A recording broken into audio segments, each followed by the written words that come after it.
రావాలి. వస్తున్నా ఉండు. మిమ్మల్ని దించెళ్ళి అవతల కాన్వెంట్ చిల్డ్రన్స్ తీసుకెళ్ళాలి. అయ్యి బాబు, లైసెన్స్ లేకుండా రిక్షా ప్లాట్ఫామ్ తీసుకొస్తావా? ఓ మై గాడ్, మీరు ఎక్కడ తీసుకున్నారు ఏంటి? మీరు లేరనుకోని పొరపాట్లు వచ్చేసినానండి. 500 రూపీస్ ఫైన్. 500 రూపాయలు ఫైన్ కట్టు. మళ్ళీ మై గాడ్, ఏంటి ఎలా తోలుకున్నాడు ఏంటి? రెండమ్మ రండి, ఎక్కండి. శుభమాని మా వదిలి వ్రతం చేసుకుంటే చూడ్డానికి వెళ్తున్నాం. దీనికి కూడా మీ బోర్డు జెండాలు ఏంటండి? తప్పకండి. ఇదిగో, నువ్వు ట్రైన్ లాంటి దాని కనుక శుభకార్యానికి వ్రతానికి వెళ్ళవచ్చు, కానీ మీ అమ్మ క్యాబిన్ లాంటి వారు స్టేషన్ దాటి వెళ్ళకూడదు. హలో మాస్టారు, నేను ఆ మాటే చెప్పాను, కానీ వింటేనా మా వియ్యంకుడు గారు? మాకు అలాంటి పట్టింపులు ఏమీ లేవు. మీరు తప్పకుండా రావాలి, మొట్టమొదటి మా అమ్మాయిని మీరే ఆశీర్వదించాలి అని ఆర్డర్ వేశారు. మీ ఇంటి ఆర్డర్ వేసేసారా? అయితే నేను కూడా గ్రీన్ సిగ్నల్ ఇచ్చాను. ఎక్కండమ్మా, ఎక్కండి. రే నువ్వు ఆగు, ఫైన్ కట్టాలి. ఇట్స్ ఆల్ రైట్, మీరు రసీదు రాసించండి, ఈ లోగా దించి సత్తా. సరే, you can go. Lakshmi Mokshalakshmi Jayalakshmi Saraswati Srilakshmi Varalakshmi ప్రసన్నం మమ సర్వదా విష్ణు మహావిష్ణు అనేక రూపం దైత్యాంతం. దండాలు బాబు గారు. ఈ అడుక్కునే వాళ్ళకి ఏడపాలో ఉన్నట్లేదు. గేట్ మేను వీళ్ళు అవతల అన్నయ్య గారు. అమ్మాయి, ఓహో రాజమాత గారా? ఈ అవతారం చూసి ఆనవాళ్ళు కట్టలేకపోయాను.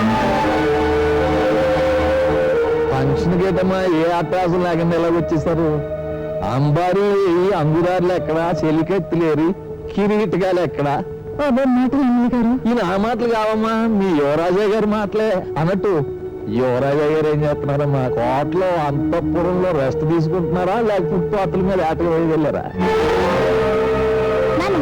ఇంటికి వచ్చిన అత్తయ్య గారిని 10 మందిలో నిలబెట్టి ఏమిటా మాటలు?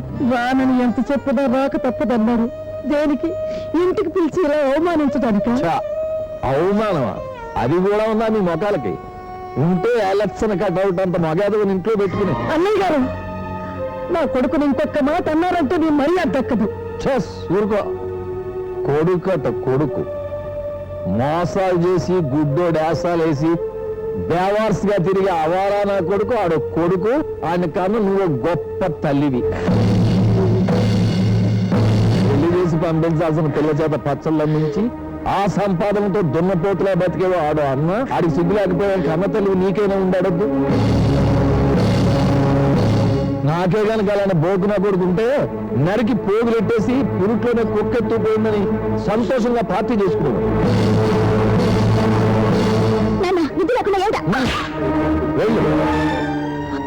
వెళ్ళి సిగ్గు సరవు ఉంటే అన్న పేజుకుని చెయ్యి, చేత కాకపోతే ఏసీలోనే పడి సాగు. అన్ని మాట్లాడినాడా? ఏ అనడా? నువ్వు చేసిన వ్యథాపనలకి నేను చేస్తే నన్ననాలి, అంతేగాని ఇంటికి పిలిచి 10 మంది ముందు అమ్మను అవమానపరుస్తాడా? అదేం చేసిందని? నిన్ను కన్నదిగా ఎన్నైనా అంటారు కదా. చెప్తా. జరిగిందేదో జరిగిపోయింది. లేదమ్మా, ఇప్పుడు జరుగుతుంది. ఎవడరా మా అమ్మను అవమానపరిచినాడు? దమ్ముంటే బయట రమ్మనా, బయట రమ్మనా. ఎవడరా ఫుల్లుగా బొడ్డు మింగేసి బెరడా బొగ్గనేసుకుని నా ఇంటి ముందు డోక్కోవడానికి వచ్చింది? డోక్కోవడానికి కాదరా వచ్చింది, ఢీక్కోవడానికి. నీ సంగతి ఏదో ఇవాళ తేల్చేస్తాను. బస్తీ మే సవాల్, మా వాళ్ళ సవాల్. కమాన్, మీ అమ్మను సార్ బయట రమ్మను. ఎందుకు? మా అమ్మను నువ్వు ఇన్సల్ట్ చేసావుగా, ఇప్పుడు మీ అమ్మ నేను ఇన్సల్ట్ చేస్తాను. అది నీ తరం కాదు. ఎందుకు కాదు? ఆవిడ పోయి 20 ఏళ్ళు అయింది. ఏంటి నిన్న అన్న పిశాచి పోయిందా? ఇదిగో, ఇంకొక పాలి మా అమ్మను ఏమన్నా అన్నావంటే నీ మక్కిలు ఎరగదాన్ని నక్కల కాలంలో దొక్కేస్తాను. ఎప్పుడో చచ్చిపోయిన మీ అమ్మని ఒక్క మాట అంటేనే నీకంత కోపం వచ్చిందే? బతుకున్న మా అమ్మని నువ్వు అన్ని మాటలంటే నాకెంత కోపం రావాలి? అసలు మా అమ్మ అంటే ఎవరనుకున్నావా?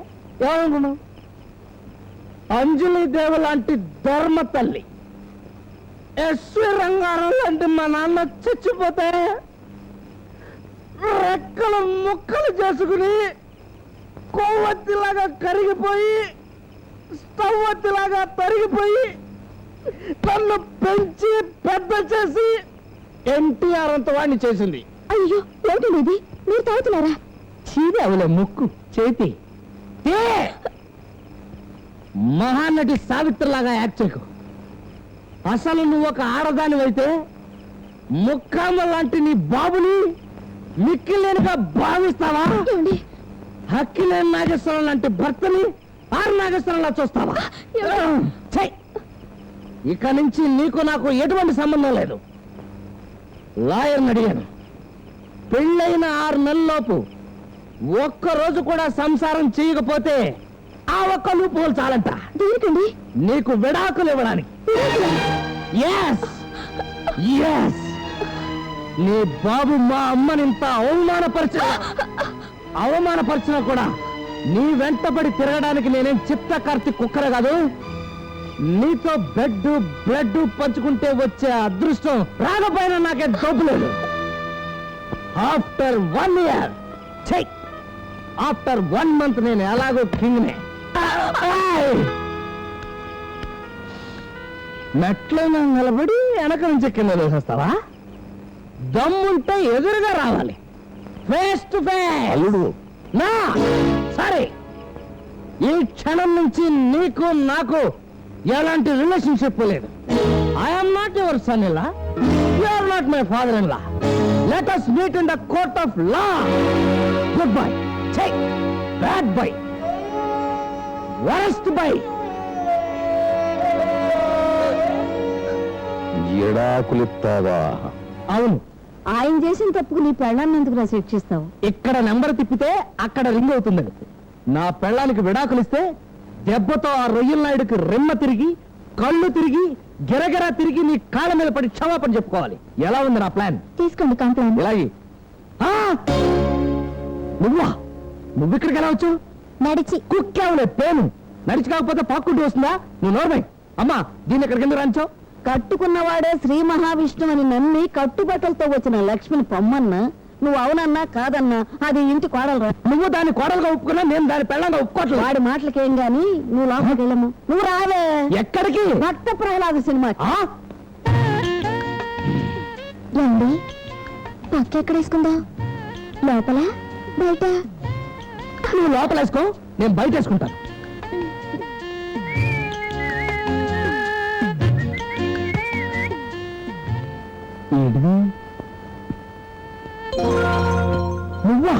నువ్వు ఇక్కడికి వచ్చేసేంటి? నేను లోపల వేసుకోమన్నాను కదా. మీరు పక్కన లేకుండా నాకు నిద్ర ఎలా పడుతుందండి? భార్యగా నా పక్కన మీ పక్కనేగా. ట్యాంక్ మీద పీచేం కాదు. లే లే. అయ్య బాబోయ్, ఏంటిది? జాకెటిది? మీరు నాతో కాపురం చేసేదాకా జాకెట్ వేసుకొని శపథం చేశాను. దోపేవులే కుచ్చిళ్ళు. నన్ను వల్ల వేసుకోవడానికి నువ్వేం మేనకవు కాదు, సొమ్ము ఖర్చుకోవడానికి నేనేం బ్రహ్మర్షి విశ్వామిత్రను కాదు, శిశింద్రి చిట్టిబాబుని. అంచేత మర్యాదగా లోపలికి వెళ్ళి జాకెట్ వేసుకో. తాపం ఎక్కువైపోయిందనుకో తలారా చన్నీళ్ళు పోసుకో. లే లే. ఏమే, 6 నెలలు నిండక ముందే ఓ సెక్సీ సాంగ్ వేసి నన్ను కమిట్ చేస్తే విడాకులు కూడా ఉండదనేగా నీ బాబు ప్లాన్ వేసి ఇళయరాజాని ఎస్ జానకిని తోడిచ్చి పంపించాడు. చూడు, నువ్వు ఎంతమంది తోడుతో వచ్చి ఆడినా పాడినా మీదబడి దొర్లినా నేను మాత్రం నీ కొంగులో పడను. వెళ్ళిపో, జాకెట్ వేసుకుని మీ ఇంటికి వెళ్ళిపో. ఏమండి? ఎవరండి మీరు? నేను మీ భార్యనండి. సోడాకాయలో గోలికాయ ఏం కాదు. అసలు మగాడివేనా? రోజు గడ్డం తీసుకుంటున్నానుగా. నూర్మై, ఇన్నాళ్ళకి అత్తారింటికి దారెత్తుకుంటూ వచ్చిన పిల్లని తన్ని తరివేస్తావా? అది ఎక్కడికి పోతుంది? ఎంత స్పీడ్ గా ఇంటికి వెళ్ళిందో అంత స్పీడ్ గా వాళ్ళ బాబుని ఎంట పెట్టుకొచ్చేస్తుంది. చూడు, మన జోస్యం తప్పదు. అదిగో వచ్చేసాడు. టక్కున కాళ్ళ మీద పడిపోతాడు. త్వరగా వెళ్ళి కాళ్ళకు బురద రాసుకొచ్చేద్దాం పద. మళ్ళీ లోపలికి వచ్చేస్తాడు. వాడిని బయట నిలబెట్టి 10 మంది ముందు కాళ్ళ మీద పడేసి పరుగు తీసేద్దాం పద. ఇదిగో స్టేషన్ మాస్టర్, దివ్య భారతి గారు, నరసింహారావు గారు, బాబురావు గారు, తలుపులమ్మ గారు, రండి రండి, అందరూ రండి. ఏమిటండి, ఏం జరిగింది? Wait and see. ఇదేమిటి, ఇంకేం వెతుకుంటూ ఏకంగా స్టేషన్ వచ్చేసింది. ఆగు, ఏమిటి ఇలా వచ్చావు? రాక తప్పుద్దా? చెప్పాను. లోనికి వెళ్ళి మాట్లాడుకుందామా? ఏ, ఇక్కడ మాట్లాడకూడదా? పరువు పోద్దేమో అని. అదే మాకు కావాల్సింది.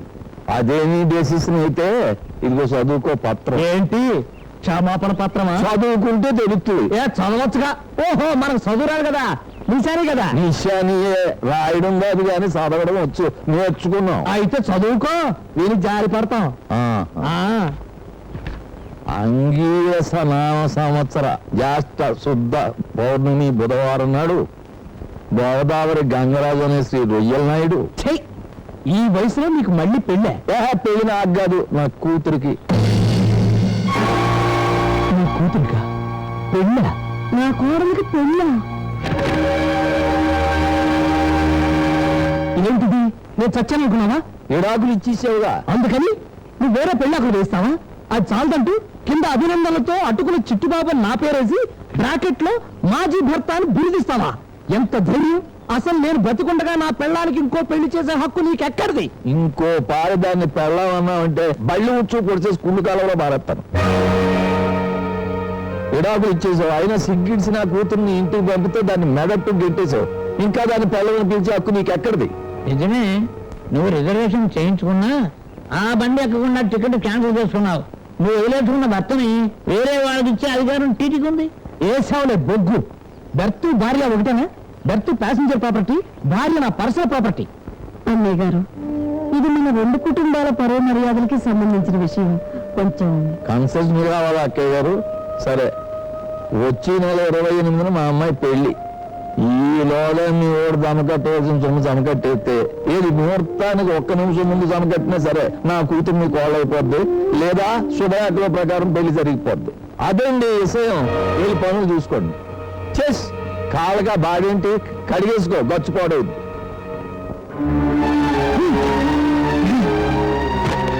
ఏమిటన్నారు? నీకు పౌరుషం ఉంటే 1,00,000 రూపాయలు ఇచ్చి నా కోడల్ని ఇంటికి తీసుకున్నా, లేకపోతే నీ పెళ్ళం వేరే వాడిని చేసుకున్నానే మచ్చతో పాటు నీ తల్లి గురి తీసుకుని చచ్చిందనే అపఖ్యాతి కూడా మీకు మిగులుతుంది.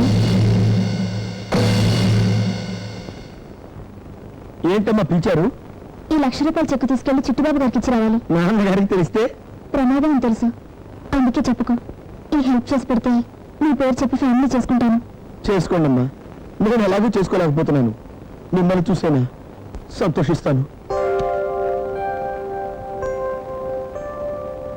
రే పుల్లారావు, కదంబా, గారు, మీకు గొప్ప శుభవార్త. శుభవార్త? ఆ, ఏమిటి సార్ అది? మన కన్నాంబరే సూర్య పండుగడికి ఇచ్చి పెళ్లి చేసి సెకండ్ లైఫ్ ప్రసాదించేస్తున్నాం. కన్నమ్మకి మళ్ళీ పెళ్ళా? ఏమిటి అన్యాయం? అన్నాయే నా ఏం చేస్తుంటేని. ఊరుకోండి సార్, మీరేమన్నా గురజాడ అప్పారావు గారా, వీరేశ్వరం పంతులు గారా అలాంటి పెళ్లి చేయడానికి? వద్దు, విడో వివాహం మహాపాపం. నోరు ముయ్యాస్, రేపే వాళ్ళ పెళ్లి, అది నా డెసిషన్, అదంతే. ఇదేం డెసిషన్ అండి? ఎవరు ఒప్పుకోని డెసిషన్? నేను ఒప్పుకున్నాను కదటో. మీరెవరండి ఒప్పుకోవడానికి? అది ఒప్పుకోవాలిగా. నేను ఒప్పింతాను కదా. మీరు ఒప్పించినా అది ఒప్పుకోదు, అది ఒప్పుకున్నా నేను ఒప్పుకోను. చెస్, నువ్వెవరుగా ఒప్పుకోవడానికి? బాబు, అంతగా చేయాలనుకుంటే దాన్ని నాకు ఇచ్చి పెళ్లి చేయండి. ఆ ముక్క నేను శుభలేఖలు అచ్చు గుర్తించక ముందు చేస్తావా? శుభలేఖలు కూడా చేయించేశారా? కళ్యాణ మండపం కూడా బుక్ చేస్తాను. నువ్వు ఈ పెళ్లి చేసుకోవడానికి చచ్చి ఒప్పుకోను. ఆడుదాన్ని పెళ్లి చేసుకుంటే మయా నీకెందుకు అర్థమంట? నా పెళ్ళాన్ని నీకు చేసుకుంటానంటే నా కాకపోతే ఇంకెవరికంటే మంట? నీ పెళ్ళవా? అవునయ్య గారు, మమ్మల్ని క్షమించండి. నితిన్తోకే ఉద్యోగం ఇస్తానన్నారని ఒక జీతంతో ఇల్లు గడవక బతుకు తెరువు కోసం ఇలాంటి పని చేయాల్సి వచ్చింది. నీ శాతి నిజం చెప్పించడానికే ఈ నాటకం ఆడాను. విన్నావమ్మా? ఆడదంతో పుణ్యంగా చూసుకునే పసుపు గుంకా ముదిరిపెట్టేసి రాత్రి పగలు కష్టపడి పనిచేస్తుంది. మరి నీ భర్త ఎంతో చదువుండి పుట్టి డిగ్రీలు సంపాదించి పెళ్ళం కోసం పట్టుమని ₹1,00,000 సంపాదించలేకపోయాడు. అలాంటి శాతగాని సవట సన్నాసిని అల్లుడు అనుకోవడం నాకు చాలా సిగ్గుసేటు. మొగుడు అనుకోవడానికి నీకు సిగ్గు లేకపోతే ఇచ్చి పంపించా చెక్కు.